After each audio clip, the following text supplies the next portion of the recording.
దినోత్సవాలకి ముఖ్యంగా మన ఆహ్వాన మేరకు ఇక్కడికి వచ్చినటువంటి చిత్తూరు జిల్లాని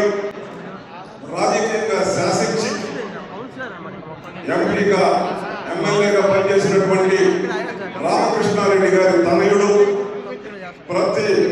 గ్రామంలో కూడా బస్ స్టాండ్ ఉండేటట్టు చేసినటువంటి ఘనమైనటువంటి కుటుంబ నేపథ్యం ఉన్నటువంటి పల్మనేరు ఎమ్మెల్యే మాజీ మంత్రివర్యులు అమర్నాథ్ రెడ్డి గారికి ఎన్ఆర్ఐ తెలుగుదేశం పార్టీ తరఫున సగౌరవంగా మేము ఆహ్వానించుకోవడం జరిగింది. అలాగే ప్రపంచంలోనే అతిపెద్ద ప్రజాస్వామ్య దేశమైనటువంటి భారతదేశంలో ఒక ఆర్థిక ఉగ్రవాది ఒక గబంధాస్త్రాల్లో ఈ రాష్ట్రాన్ని అతలాకుతలం చేస్తుంటే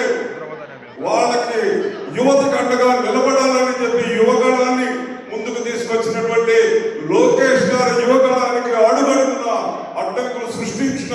ఆ అడ్డంకులు తొలగించుకుంటూ ముందుకెళ్ళడానికి యువగణంలో ఒక యువకుల్ని తమ యొక్క సైన్యాన్ని తయారు చేసుకుని ఆ సైన్య సారథి అనిమిని రవినాయుడు గారికి కూడా ప్రత్యేకమైనటువంటి ఆహ్వానం. ఏదైతే ఆ రోజున 2004లో కాంగ్రెస్ పార్టీ అధికారంలోకి వచ్చి ఈ రాష్ట్రంలో ఉన్నటువంటి సహజ సంపదను దోచుకుంటుంటే 2008లో చంద్రబాబు నాయుడు గారిని కలిసి ప్రవాసాంధ్ర గర్జన చేసినప్పుడు అప్పుడు ఇదే సభకి విచ్చేసినటువంటి పాలకొండరాయుడు గారి యొక్క తనయుడు మన సుభాష్ ప్రసాద్ బాబు గారు మన ఆహ్వానాన్ని ఇక్కడ వచ్చినందుకు సుభాష్ ప్రసాద్ గారికి ప్రత్యేకమైనటువంటి ధన్యవాదాలు తెలియజేసుకున్నాం. అలాగే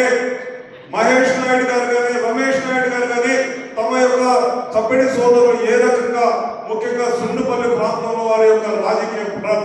ఉందో మీ అందరికీ తెలిసిన విషయం. అలాగే ఈ కార్యక్రమాన్ని చేయాలి అంటే ఎన్ఆర్ఐ తెలుగుదేశం పార్టీకి అండగా నిలబడినటువంటి మహిళా విభాగం కానీ ముఖ్యంగా ఎన్టీఆర్ సేవా సమితి కానీ అలాగే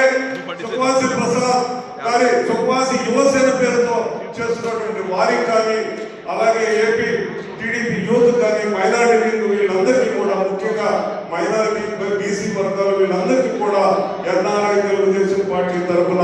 మీ అందరికీ